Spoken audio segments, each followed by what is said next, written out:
welcome back to the GSMC Baseball Podcast, brought to you by the GSMC Sports Network. I'm your host, Sam Menzie, and we have a great show for you today. First topic we'll be going over is remembering the life and career of the legendary Willie Mays. After that, we'll be going over Justin Verlander and his IL stint for the Houston Astros. Then the Blue Jays shaking up their roster a little bit, Jackson Merrill and his amazing rookie season, and finally Tyler Anderson and his great season as well, with some trade rumors for him. Now, before we do all that, I'd like to ask you to please like and follow the show. We do get a number of questions from viewers to ensure that your question does get read in the air. Please use the link, GSMCpodcast.net. It really does help the show, and it really does mean a lot. So thank you so much for that, and let's get into the show for today. All right, so unfortunately for today, we'll be starting off the show on a little bit of a somber note. Obviously, last night, one of the greatest players of all time, one of the most iconic athletes of all time, Willie Mays, the Say Hey Kid, did unfortunately pass away at the age of 93. An American icon, a baseball icon, a sports icon, a legendary man, legendary career, and yeah, just a very sad day in baseball last night. The tributes are pouring all over, with teams, stadiums, everything. So yeah, just really unfortunate last night. I did want to just dedicate this first segment to, remembering his career, remembering his life, remembering his legacy, and just how good he was, not only on the field but off, and we'll go over that as well. So, first of all, going over his career accolades, what else there to say? First of all, Hall of Famer, first ballot Hall of Famer, got around 95% of the votes for his first ballot. He's a two-time NL MVP. Probably should have more if you look over his career. That is one of the biggest talking points of it that I'm sure will get brought up a lot more now that he has unfortunately passed, so that'll be something that we watch continuously. He has 12 Gold Gloves, one of the greatest defending center fielder of all time. Everyone knows about his iconic, catch behind, running all the way in the deep center of Polo Grounds. If you ever played home with the show, for younger fans, I'm sure you know how Polo Grounds is formatted and how crazy center field is there. So, yeah, an amazing fielder, one of the greatest of all time. 1954 World Series champion with the San Francisco Giants. Unfortunately, only had one World Series throughout his career, but hey, at least he made it count. After that, he had 660 career home runs, which obviously is very high up on the all-time list. A 301 career average, career 300 average for a guy who played so long in his career is incredibly impressive and just, again, shows how great of a player he was. 3,293 hits, again, very high up there. 3,000 hits, that's obviously the golden mark for baseball players. Once you get 3,000 hits, you're a baseball legend, and Willie got that and much more. So, again, another amazing statistic. Two-time All-Star Game MVP, which, doesn't mean that much, I'd say, but still shows, he was able to stand out in All-Star games with all the other amazing players. Just shows how great he was. A 24-time All-Star. No one else is ever coming close to that record again. An unbelievable record, an unbelievable statistic to have for Mays, and just absolutely incredible, and something that I'll remember for generations when looking at his legacy. And it'll be something that definitely fans of younger generations look at on his baseball card and on his baseball reference page and say, wow, what a player he was. And also won the Rookie of the Year in 1951. Now, there's so many other accolades that Mays had, but those are just the baseball ones, the main things that I didn't want to touch upon for him as a baseball player. And yeah, just Willie Mays was such an iconic player, such an iconic person. And, hearing the news last night, obviously it was devastating, but at the same time, he lived as good of a life as anyone could, I'd say. 93 years old. Again, an icon in every single way that was unimaginable. And yeah, the impact he has had on the game on and off is just truly incredible. And again, is someone that will be remembered for a long, long time. And as baseball continues to grow, get a new fan base, Willie Mays will continue to live for eternity with baseball fans. And yeah, just an absolutely incredible career and legacy he leaves. And another thing that people have learned now with his passing that's been brought up a lot is, of course, his legacy off the field. He was one of the big reasons why baseball became so popular in New York. As a native New Yorker, I'll talk about this for a little bit, but obviously played for the New York Giants when he was, in the first parts of his career. Then they moved to San Francisco, and knowing from some of my family members who were fans of the Giants back then, it was such huge news when the Giants did end up moving from New York to San Francisco. Same with the Brooklyn Dodgers going to LA. But I know a lot of people who still remained Giants fans, even when they went to San Francisco, even after being in New York, because of Willie Mays, because they wanted to watch him, man. Just shows how impactful he was. And I don't think baseball in New York would have ever been the same if Willie Mays never played there. I think he's honestly the biggest reason why the Mets franchise exists, my favorite team. I mean, if he wasn't as good as he was in New York, but there wasn't guys like him, Jackie Robinson, running around in New York playing the game as well as they did, Zenny Koufax as well, I'll say. If they weren't as good as they were, I don't think the Mets would exist, because I don't think they would have fully realized how big of a market New York baseball was. But because of those kind of players, because of Willie, most of the time, the Mets were founded in 1962 because they wanted another New York team there to rival the Yankees. And yeah, obviously they've been very successful, I'd say, with fan base wise. So that's another thing Willie had done. And also, I think he really paved the way for center fielders. I mean, I have obviously Ken Griffey Jr.'s jersey behind me. If you see it right there, if you're watching on stream, I did think that was important to put up there because, two very iconic center fielders. And I was watching Ken Griffey Jr. last night on LB Network. They were doing a special coverage, of course, after Willie passed away, talking about him throughout the night. And Ken Griffey said a line that I thought was really great, and I thought made a lot of, and was really iconic with him, was that he was the blueprint for all center fielders. He was the guy, if you were a young center fielder, you looked up to, you wanted to copy him, you wanted to watch him, and he was the one that really paved the way for all center fielders, for how good they were in the outfield, for how they hit, and also he really, I'd say, invented the phrase five-tool player. When you think of a five-tool player, it's Willie Mays. He could steal bases. He could play great defense. He could hit for contact. He could hit for power. I mean, he did every single trait available. And in my opinion, Willie Mays is the greatest baseball player of all time. I think looking at his career statistics, it's just incredible to see. It's just incredible to look at his career overall. I mean, I think he absolutely is the greatest baseball player of all time. I think, just overall, his entire just life and career is just incredible to look at. And yeah, his career statistics are just insane to look at even all these years later, when you may be a little bit desensitized to how good he really was. So yeah, I think just Mays is absolutely stunning as a career, and looking over his statistics is going to be so exciting these next few years, to see new baseball fans be exposed to it, and just see new people exposed to the greatness of Willie Mays, and it's going to be incredible.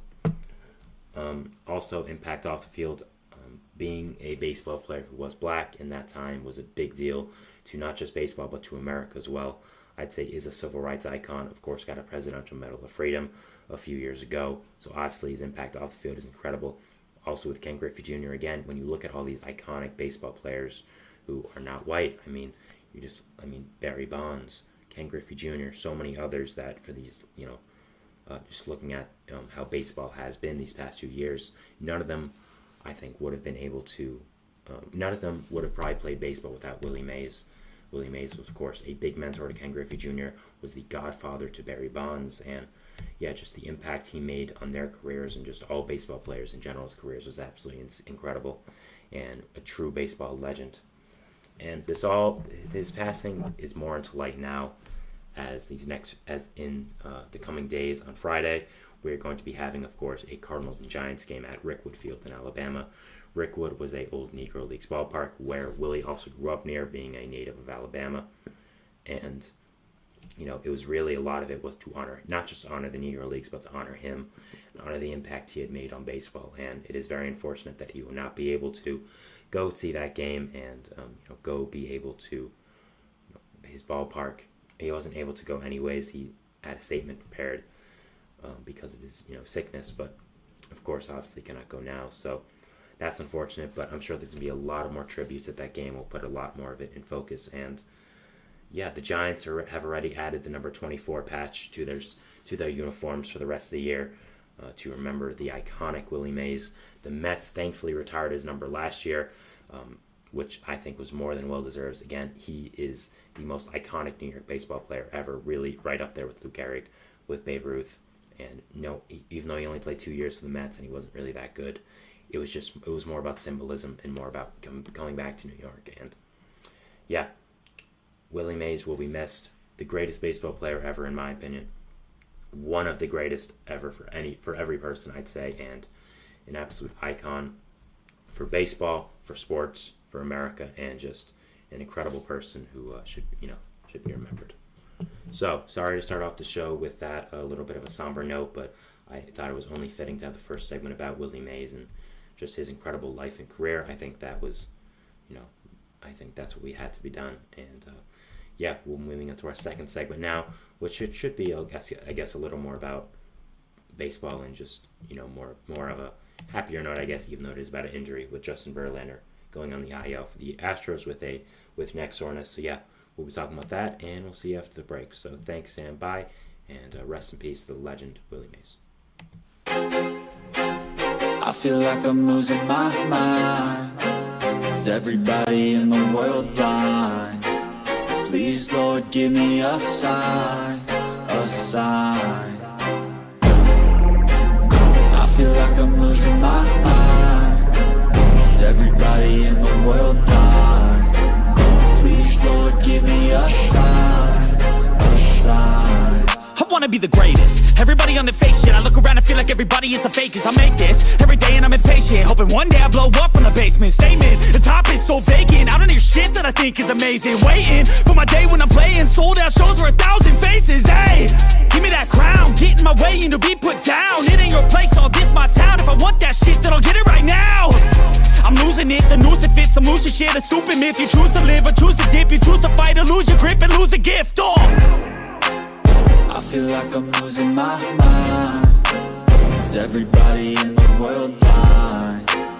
Please, Lord, give me a sign, a sign. I feel like I'm losing my mind. Is everybody in the world blind?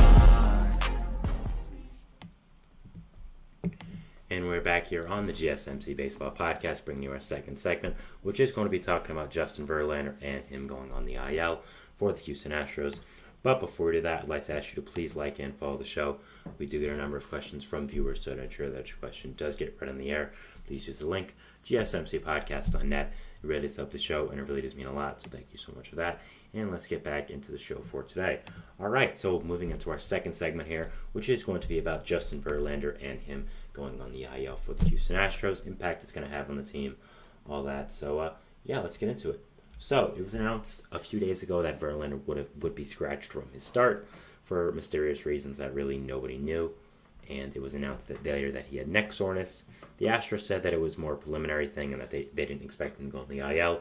But just a few days later, I'd say 2 or 3, not exactly sure of the timeline, Verlander was placed in the IL by the Astros with neck soreness. Now, the good part here is that it is not an arm injury, which Verlander had before earlier in the season, which is why he was on the injured, which is why he started the season on the injured list. So I don't think this neck soreness should really go past the 15 games or significantly above it, really. Again, not an arm injury, so that's really all you can ask for. And yeah, overall, still not great. Apparently, he had been dealing with her last few starts, but thought he could deal with it, but unfortunately could not, and eventually became too painful to deal with. Obviously, we know about some of this kind of neck soreness things in the past for pitchers. Obviously, the famous one is Max Scherzer in the World Series against Justin Verlander's Astros, when he had such bad neck soreness that he couldn't even put on his shirt and had to not pitch in the World Series. And if you know anything about Max Scherzer, you know that he will do anything to pitch. He will die out there in that field. I mean, he once pitched with a black eye after getting it that day. It just shows the commitment level he has. So, obviously, it's a very significant injury for a pitcher. Short-term, like I said, short-term injury, but it's very painful if you're going to have this level, I'd say. And, with all the kind of the torque you use as a pitcher, with how fluid your body has to move, if something like your neck is off, and really your entire head, I'd say, it is something that is really going to affect you, and overall is going to be something that you have to take into consideration when you are pitching. So obviously is not great there, so I'm sure that's why Verlander is out. Now, looking at Verlander's stats for this season, since he did come off the IL for the Astros, he's been decent. He has had 10 starts, has a 3.95 ERA, so an ERA just under 10. After that, his K/9 is up from last year at 8. His walk per nine is around the same at 2.68. K to walk ratio is down to 3, still not great though. After that, his K to walk ratio is around the same from last year. And, overall, his FIP, it's not great for this year. Definitely not at 4.98, so they're thinking he could be in for a little bit of regression. The barrel percentage is up, which is not great. Hard hit percentage is down, though, so it kind of evens out, I'd say.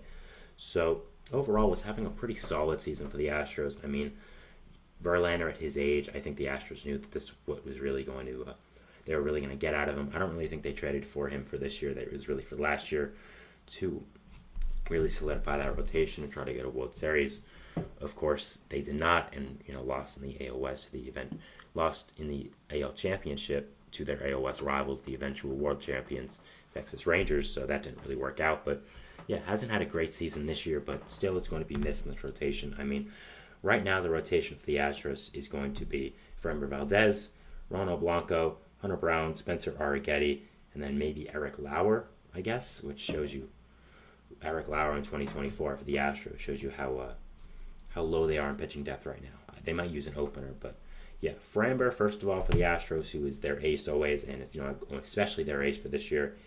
For him, he's had an okay season, 3.91 ERA, which again isn't bad, but is definitely not really what you want out of an ace pitcher like Framber. So I definitely say he's being a little bit of a disappointment this year, which is a little bit surprising. I mean, he's always really, really great. His K per 9 is down. His walks per 9 is up, which is also very nerve-wracking, I'd say. His FIP is pretty good at 3.87, but it's kind of just the same at that, so he's not really getting unlucky or lucky. His barrel percentage is down, which is good, but hard hit percentage is up. So expected ERA is 4.07, which isn't great, so definitely not a season you exactly want from Framber, but still is solid, so I'm not really going to blame him.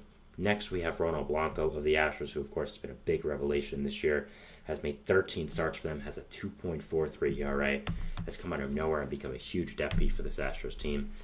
Of course, through that no-hitter earlier in the season, and has just continued his reign of terror throughout this entire year and has been pretty fantastic. So, yeah, he's been a great pitcher, been a big depth piece for this team, and yeah, obviously with some of their pitchers underperforming a lot, he's been very important to them, but still hasn't been able to kind of get them out of the depths they find themselves in right now.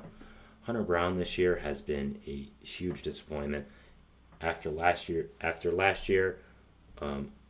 he wasn't great. He wasn't good, actually, I should say, making 31 starts. But at the same time, they saw a lot of potential in him, thought he was going to be able to bring it to next year and be a really good pitcher, and he just has not been. 14 starts now, a 5 ERA. Just, man, he's been really bad. And yeah, that's also one of the biggest reasons why the Astros have not been that good. Hunter Brown, I think the Astros were banking a lot on him breaking out as a starting pitcher and being really good, but unfortunately he has not done that. Spencer Arrighetti has also been a disaster as a depth arm, and yeah, I mean, again, as I've said before, you could make a genuine rotation right now with the players on the IL. Justin Verlander, Lance McCullers, Luis Garcia, JP France. I mean, they could all, also Christian Javier is also on there, which is crazy. So, yeah, you could genuinely make a good starting 5 rotation with the players in the IL right now for the Astros. And again, as I said, I just don't think it is their year. And I think this Verlander injury kind of solidifies that. I don't think he'll be, I think they're really just going to start falling soon. Right now, they are second in the AL West as the Rangers have had a real hard spot, getting embarrassed by the Mets again last night, blowing a 5-run lead. Mets just keep on rolling.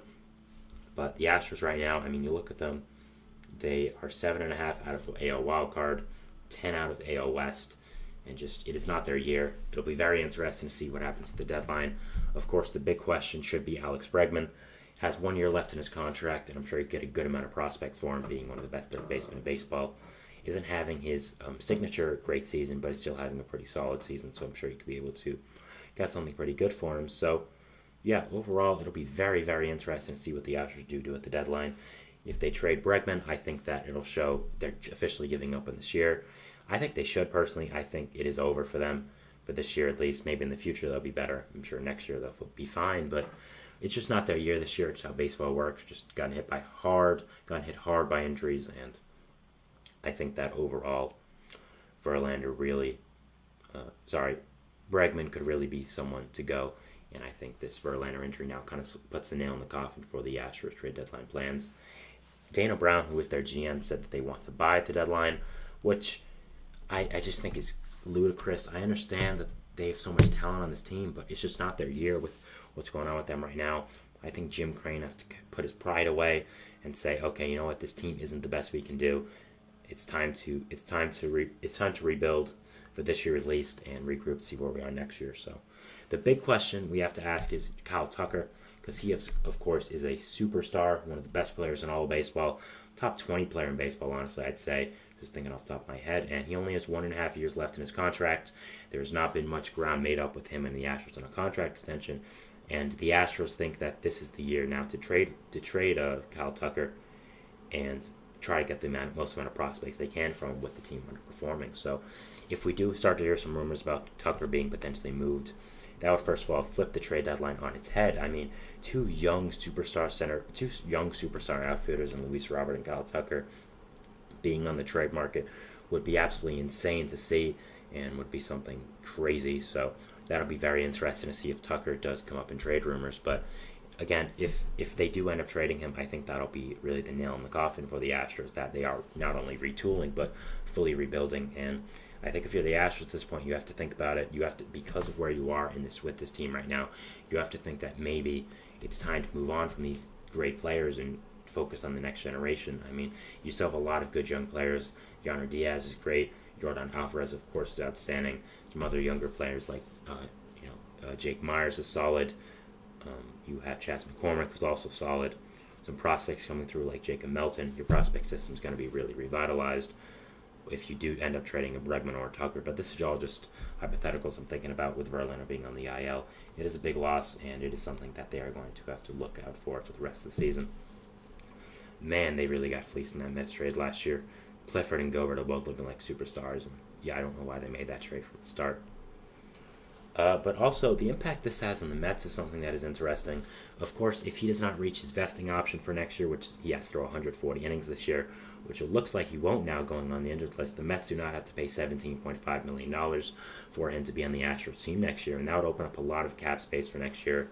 I mean, there's already rumors about them going hard after Juan Soto. I'm sure an extra $17.5 million would help out with that. So that'll be very interesting to see if that does help the Mets, and I'm sure the Mets quietly, they aren't rooting for a Verlander injury, I'd say. I don't think anyone is. But I'm sure they'd be happy if $17.5 million would come off their payroll next year.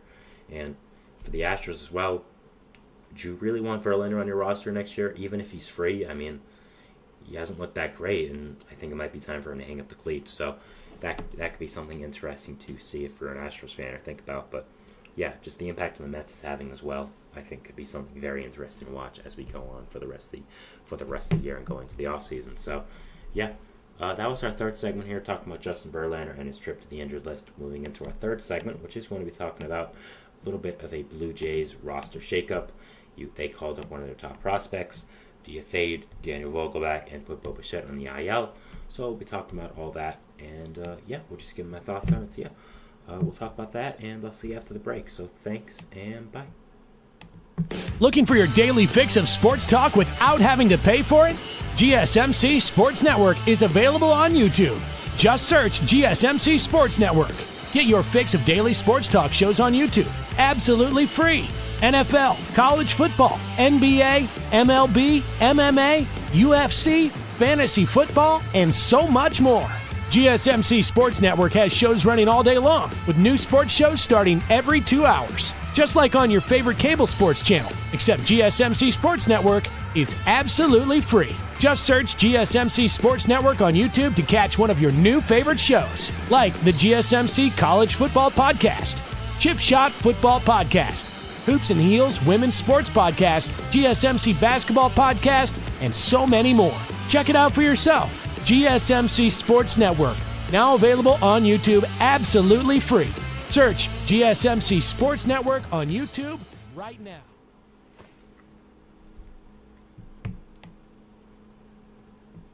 And we're back here on the GSMC Baseball Podcast, bringing you our third segment, which is going to be talking about the Blue Jays and a little bit of a roster shakeup they did have in these past few days. So let's get into it. So What happened with the Blue Jays was they called up one of their top prospects, Orelvis Martinez, put Bo Bichette on the injured list with the groin strain, and then also DFA'd slugger Daniel Vogelbach. So I'll just be talking about these moves, a little bit of a Blue Jays outlook, and how these do affect them. So yeah, first off, let's go to Orelvis Martinez of the Blue Jays, an infielder prospect for the Jays, 68th ranked prospect in all of MLB according to MLB Pipeline. 22-year-old, again, infielder, 5'11", 200. Nice frame for an infielder. His stats this year are pretty good at AAA, 856 OPS in 63 games. He's played the whole year there.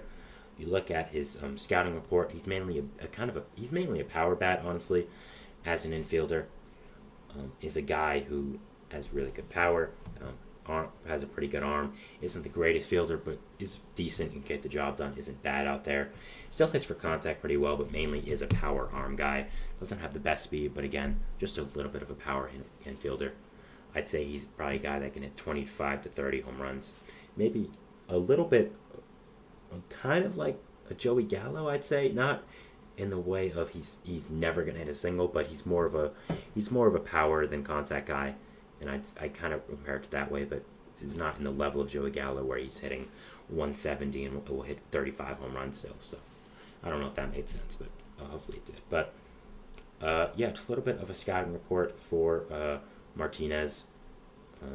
He has plus power, and that really helps him launch the ball on contact.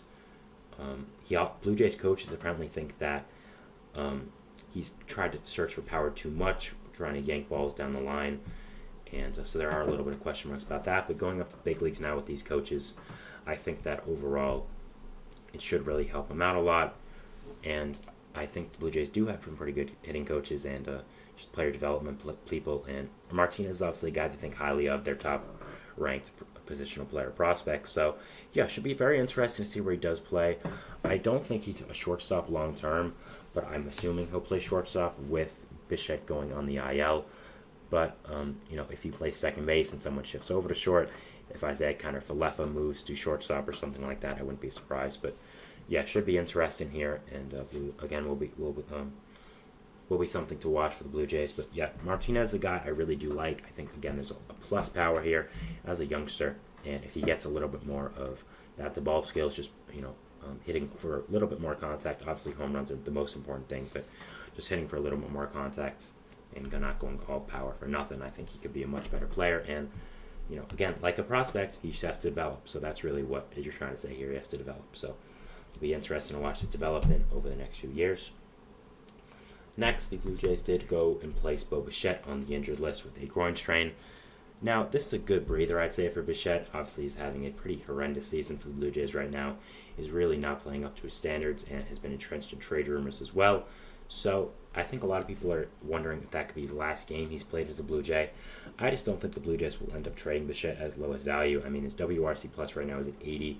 Not like he defends well either, so it just doesn't make a lot of organizational sense for me for the Blue Jays to trade a player who's been so good in the past when his value is absolutely at the lowest. So, yeah, overall, that should be very interesting to see what does happen with Bo. But I think overall, still, he's a good player, and I don't think he should be traded. But I think it's a nice breather for him. Again, obviously you don't want to go on the IL ever, but right now, again, I think Bichette needs a little bit of a breather, just time away from baseball, and being able to get that now with being on the injured list, I think, is good for him.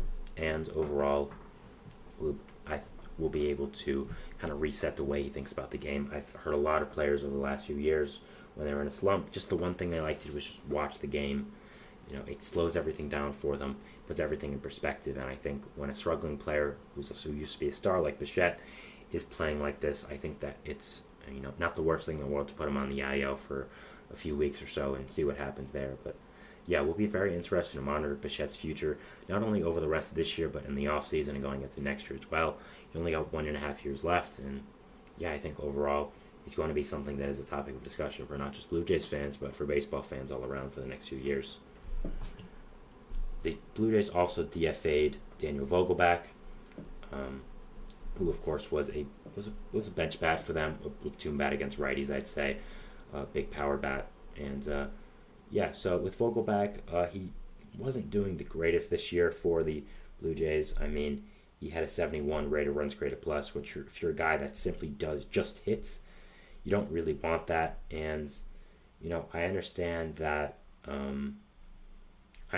he's mainly a right-handed hitting guy, so maybe it's better against righties and that his overall numbers versus righties are what you're looking at. But still 75 against righties right now, which again, you're not really providing much. He's actually hitting lefties much better than, he's horrible against lefties. His weighted runs created plus is negative 100, so I'm also sure he doesn't play lefties much for the Blue Jays. So, just a player when he's not hitting, which he wasn't right now, does not provide much value for your team. It's a fun player for the fans to root for because obviously his size and how kind of a fun player he is to watch, and when he's good, it's really fun. As a Mets fan, I know, but overall, was not going to have a long-term future on this team because of the way he was playing this year. So. Joey Votto is actually doing some rehab assignments right now for the Blue Jays, and I really think he's just going to fit in perfectly to that Daniel Vogelbach role, just a power hitting first baseman. And I also think Votto plays it better because he can still play first base at a defensive level, and also the storyline, of course, is amazing. Having Votto come back to Canada, come back to Toronto, playing his last season with the Blue Jays. I mean, it's so poetic. We always knew it would happen. I mean, I think we knew this for the past 2 or 3 years that Votto would end up signing with the Blue Jays, but the fact that it did is so, so cool. And honestly, if the Blue Jays are out of it at the deadline, which it's very possible they are, just play Votto a lot. I think that's what fans want to see. He'll get people to come to the ballpark. It'll be really, really fun. And Votto, not one of the greatest players of all time, but a very, very great player, potentially a future Hall of Famer, and should be fun to watch with the Blue Jays, and I think will fit perfectly into that Vogelbach role of just a bench hitting first baseman who comes in late game situations. But yeah, the Blue Jays did shift up their roster a little bit. Going over this Blue Jays team right now, I've talked about them a few times on the show. They're a little iffy right now. It's just a little interesting to see what's going on with them right now. Of course, they are not living up to expectations whatsoever. I mean, are really having just a poor season and are really not doing that well. You look at them right now in the standings, of course, in the AL East, they are 1 game out of last place, in 4th place for this team, for this division, 35 and 38, 4th place, and also they are 5.5 games out of the wild card. So obviously not looking too great for them right now. A lot of underperformance, as I've said. Again, not just Bo, but the pitching staff has not played as great as you expected them to. Really, the biggest strength for this Blue Jays team has been the pitching staff these past few years, and when guys like Kevin Gausman aren't playing exactly up to the standards, it really is going to hurt. Also, the big one is George Springer. He has just become a disaster with his contract now. I mean, he has, I think, 2.5 years left on that contract. He's had horrible numbers this year, and has been really, really bad, and one of the biggest reasons why I'd say the Blue Jays are not performing as well. He's a big part of that lineup, and when he is performing this poorly, they are going to see it with the team, so that is unfortunate. But overall, again, the Blue Jays are a very interesting team to watch up until July 31st, seeing what they do at the deadline, seeing what decisions they do make. Again, Vladimir Guerrero Jr., if you're trying to cash in and get some prospects and kind of retool this core, got to trade Vladdy. I mean, he's having an absolutely incredible season this year. He's marketable. He's a big name. You'll get a lot for him. A lot of teams could use a big right-handed power bat. And as much as it would hurt because he is a face of your franchise, I'd argue he is the face of your franchise. You got to do what you got to do. And I think this Blue Jays core is becoming a little stagnant. You really lack that big name star, which is why I think they went out to get Juan Soto, went out to get Shohei Ohtani, and of course were unsuccessful on both bids. So I'd say either you have to make a big splash to get a superstar at the deadline or in the offseason, which you aren't able to get at the deadline. There's really no one available like that. Luis Robert's an amazing player, but he's not a franchise-tailored player. You could try to get Juan Soto again, but I don't know if you have the money. So it might be time to retool this core, kind of rebuild a little bit. Ricky Tiedemann should come up soon with the Jays, which should bring some life to them. Really good pitching prospect, but overall, it'll be very interesting to watch the team this year, and again, seeing what decisions they do make up until July 31st. And hey, maybe they turn it around. They have the talent to do so, but just has not been great this year. So, all right, we're going into our 4th segment now, which is going to be talking about Jackson Merrill and the San Diego Padres, and just Merrill's amazing rookie season for the Padres. Yeah, he's had a really fantastic year for them, really amazing rookie year, and I think he's gone a little bit under the radar with everyone else in the league right now. So yeah, we'll be talking about that and talking about him, and we'll see you after the break. So thanks, and bye.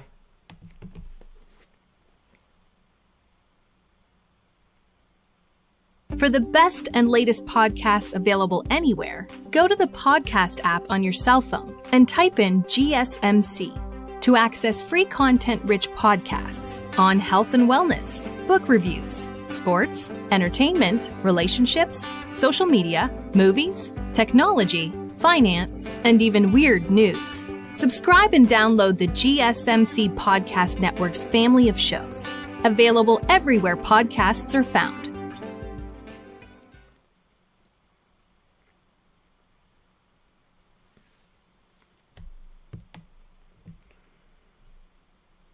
And we're back here on the GSMC Baseball Podcast, bringing you our fourth segment, which is going to be talking about Jackson Merrill and his great season for the San Diego Padres. So let's get into it.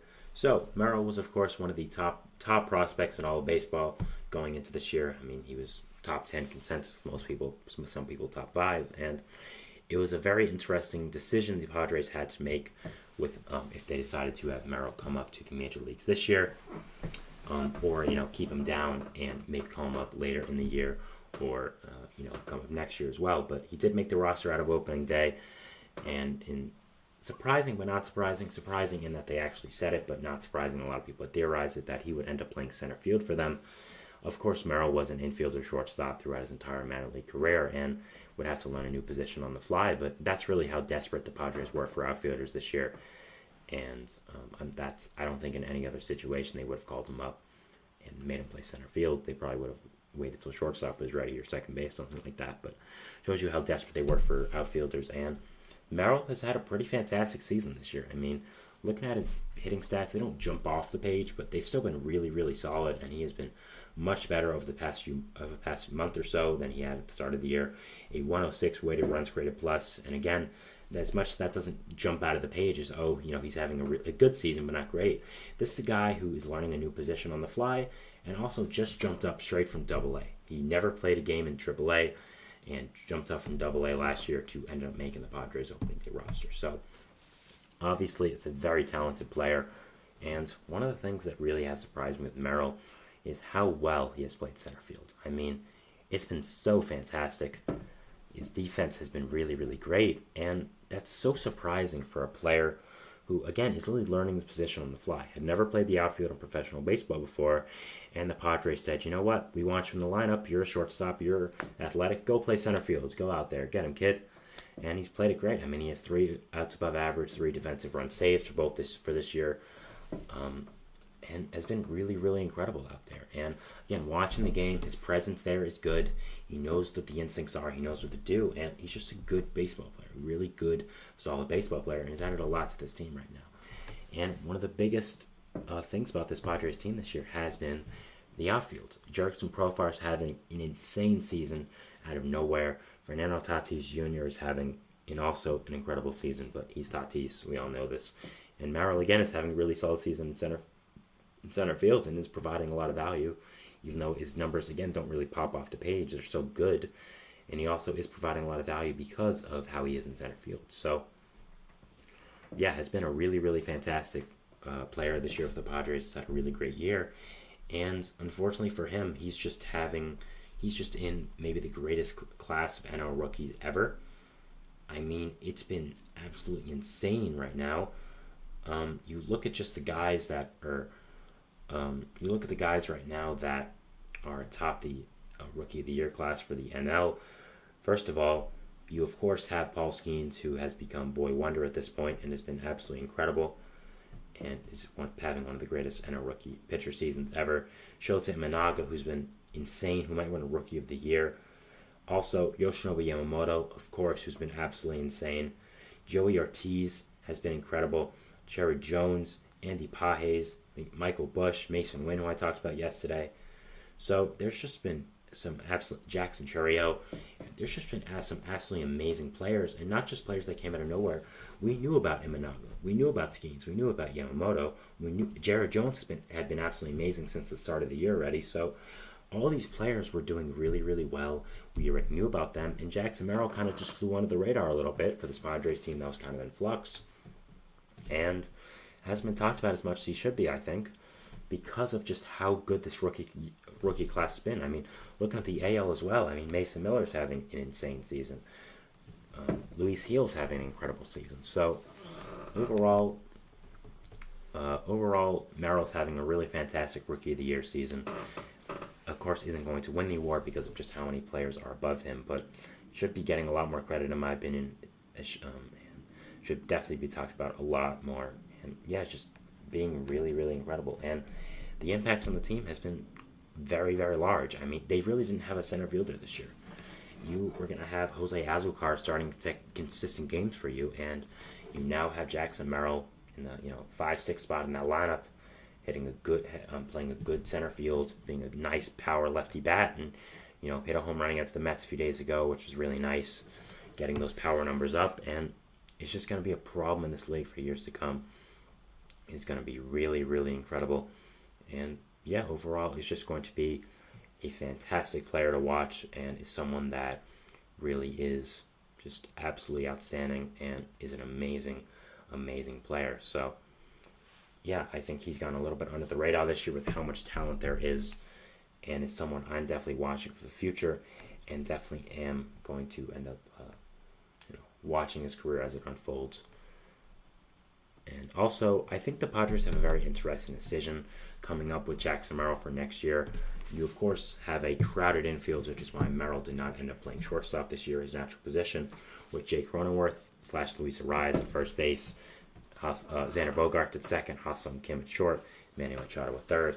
Obviously, Bogaerts is hurt right now, so you could have played Jackson Merrill at short or second, but that's a different conversation. But looking at next year, Ha-Seong Kim is going to be a free agent. I don't know how likely it is that they re-sign him. And if you're the Padres, do you move Merrill to shortstop and to fill in for Kim, or do you keep him in center field and try to either re-sign Kim or sign a shortstop? I think that's a very interesting and complexing decision the Padres are going to have to make in the next throughout this offseason, I should say. And I don't know what the decision is. He's played very well in center field, but his natural position is shortstop. I'm sure he's better there. And it is a decision they're going to have to make. I'm sure they knew about it. But also, it's just nice for them to have the insurance of, if we let this great player in Ha-Seong Kim go, we're still going to be able to have Jackson Merrill there. So we'll be able to play him there. And yeah, should be a very interesting decision the Padres do make. But yeah, looking at the Padres overall as a team this year, they've been really, really good. Of course, we're strictly in command of one of the wild card spots for the NL. Did end up getting swept by the red hot Mets, who were being led by a purple monster, but still are very solid within it. Are very close to a wild card spot right now. Are tied with the Pirates, Giants, Mets, and Nationals. So 5 teams for one wild card spot, which is pretty incredible. And yeah, should be a very interesting team to watch the rest of the year. Again, there's been a lot of rumors circulating around that they are going to be extremely, extremely aggressive at the trade deadline this year. I've already floated the idea of trading for Garrett Crochet and Michael Kopech as a package deal. I think would make a lot of sense. Getting a star pitcher, and then getting also a very solid right-handed reliever, which you definitely need. And we've also already heard their interest in Kopech, of course. In Crochet from Ken Rosenthal, so I'm sure that makes a lot of sense, and it'd be a very interesting situation to watch the trade deadline get sooner. But yeah, Padres are a very interesting team, have a ton of talent, have really exceeded a lot of expectations. People not thinking they would be great after Juan Soto did leave. So yeah, overall, Merrill is really adding a lot to this Padres team, is making this team pretty fantastic, and I really like this Padres team. There's a lot of good teams in this NL West, but I think they do stand out, and Dylan Cease move has been really great. The Luis Arraez move has been absolutely outstanding, has added another dynamic to that lineup that I didn't think was possible. So this Padres team has a lot of talent in it. Jackson Merrill has done a fantastic job this year, fitting in with this team, playing a new position so well, and has done a fantastic job and a fantastic player for them. And is someone I think deserves a lot more credit. if he ends the season with a weighted runs created plus of 125 to 130, I think that I really honestly wouldn't be surprised, and I think that he'll make his claim as one of the best center fielders in all baseball going forward. Love this guy, love his future, and will be very interested to position the Padres shoot to play him in the future. And I also wouldn't be surprised if he gets a huge extension from the Padres in the offseason. Just that's what AJ probably does. So, yeah, that is it for our fourth segment here, talking about Jackson Merrill and his great rookie season. Also going over the Padres as well. We'll be moving into our fifth and final segment here for today's show, which is going to be talking about Tyler Anderson and some trade rumors involving him, and just his fantastic season as well for the Angels. So yeah, we'll be going over him and going over that, and we'll see you after the break. So thanks, and bye.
And we're back here on the GSMC Baseball Podcast, bringing you our fifth and final segment, which is going to be going over Tyler Anderson and his fantastic season with the Los Angeles Angels of Anaheim, and going over some trade rumors about him and some teams I think could make a play for him.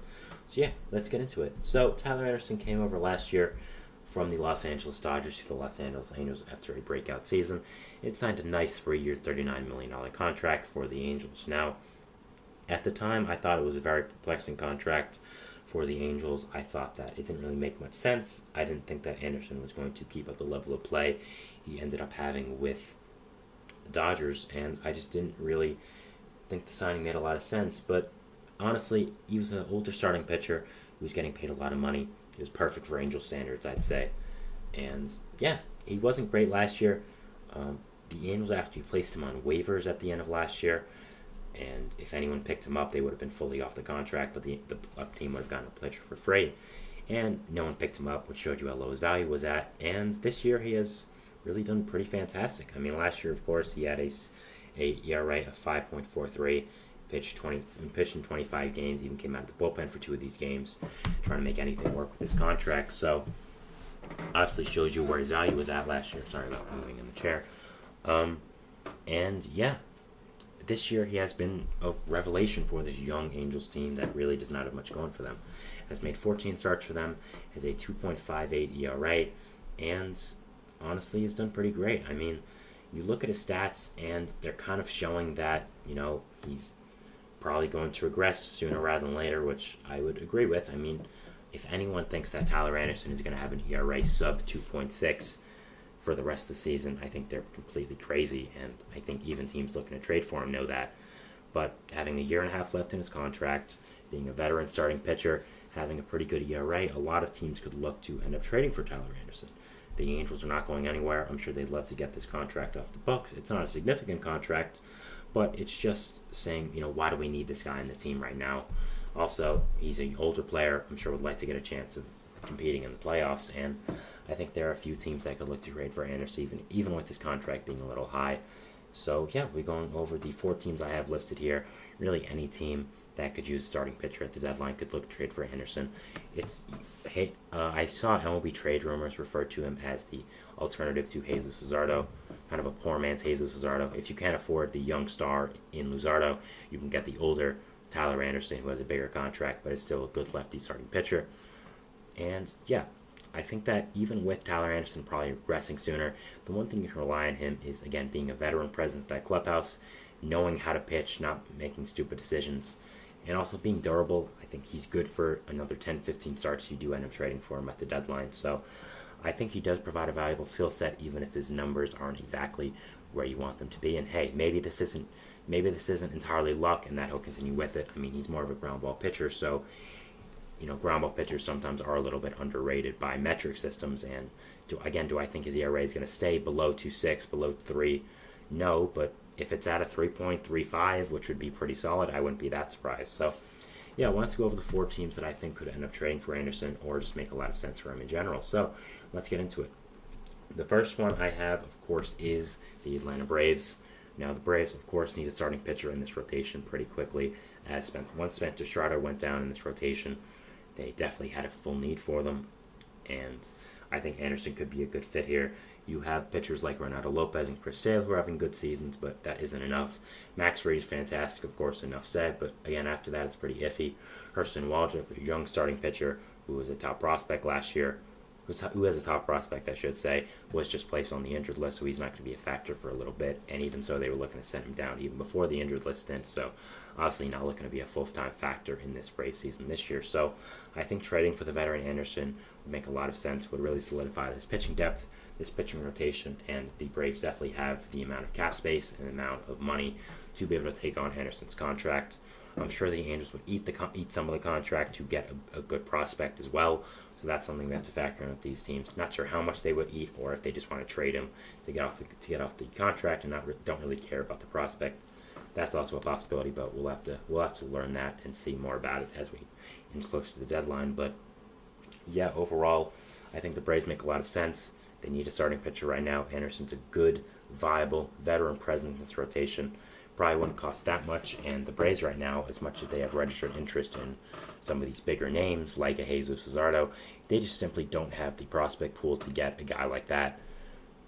They really do not have a standout prospect that is able to trade for one of these guys. I mean, AJ Smith-Shawver is pretty good, but it doesn't look like the Braves would want to trade him anyways for one of these guys. I don't know if he's at that level anyways to be able to be the centerpiece of that, so it doesn't work really on both sides. So I think Anderson is a good alternative to that, and would just be a good veteran presence to add to the rotation, and just a good pitcher to add in here to this team. Next up, we have the Milwaukee Brewers. Now, the Brewers need starting pitching pretty badly, which is a change from the last few years, as we've always known them as a team that needed some hitters and some power hitting core. But this year now, they need starting pitching badly. They traded Corbin Burns, and Brandon Woodruff is out for the year, and that was one of the main reasons why I didn't expect them to be that good this year and didn't have them in the playoffs. But they've really exceeded expectations with their young hitting core and doing very well. And in the pitching core, they still do have Freddie Peralta, who's a very solid option there as your ace. You did lose Wade Miley as well. Colin Ray's there, but you also did lose Robert Gasser.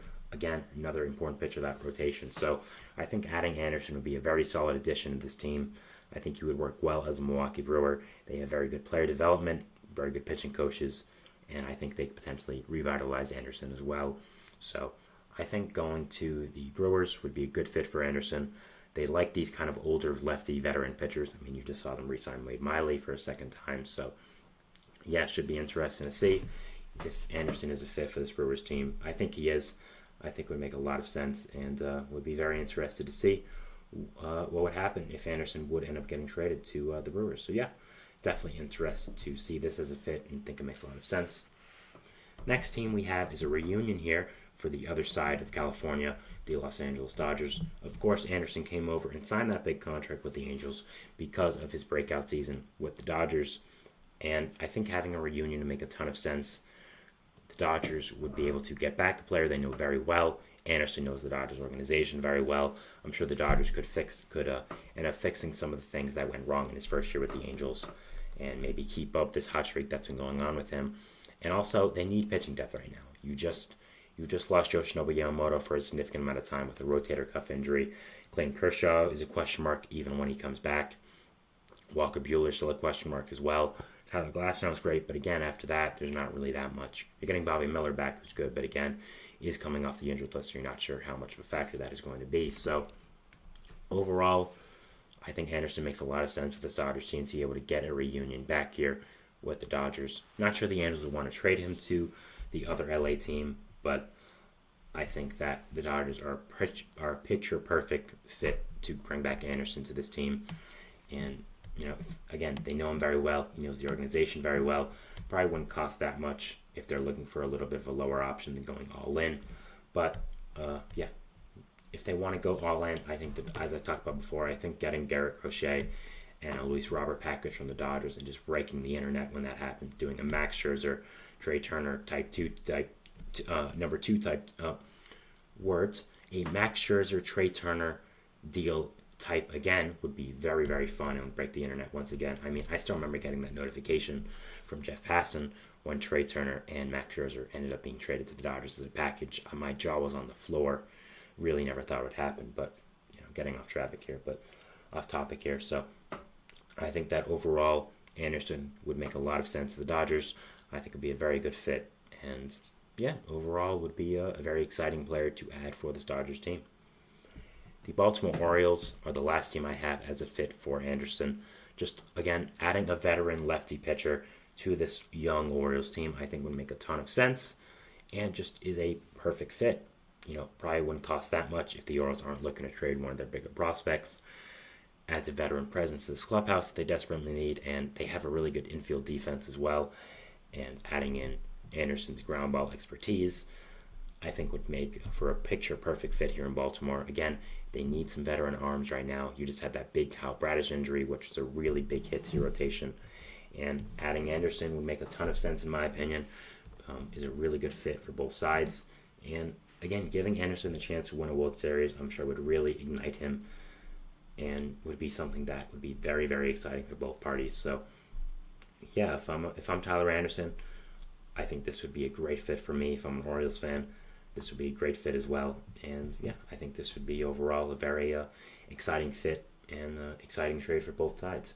Some other teams that could look to trade for Anderson that weren't explicitly mentioned here, really any team that needs pitching.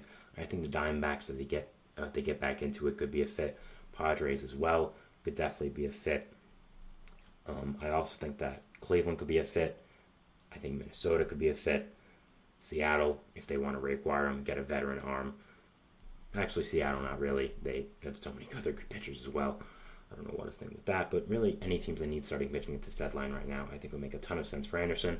He's going to be a valuable asset for this Angels team, and props to him for having a really good season, and it'll be very interesting to see where he does end up at this deadline and before July 31st. So, that is it for the show today, guys. I want to thank you so much for watching. Remember to like, subscribe, hit the notification bell to not only get notified when I upload, when all the other great content creators on this channel do. Make sure to follow us on Facebook, Twitter, TikTok, and Instagram for more content and updates. Again, thank you so much for watching. It's a beautiful day outside. Enjoy it, and we'll see what baseball has about us tomorrow. Thank you. Goodbye, and rest in peace, Willie Mays, the greatest baseball player of all time. An amazing life, an amazing career, and just did want to mention that again. So, rest in peace to him, and see you tomorrow, guys. Thanks, and bye.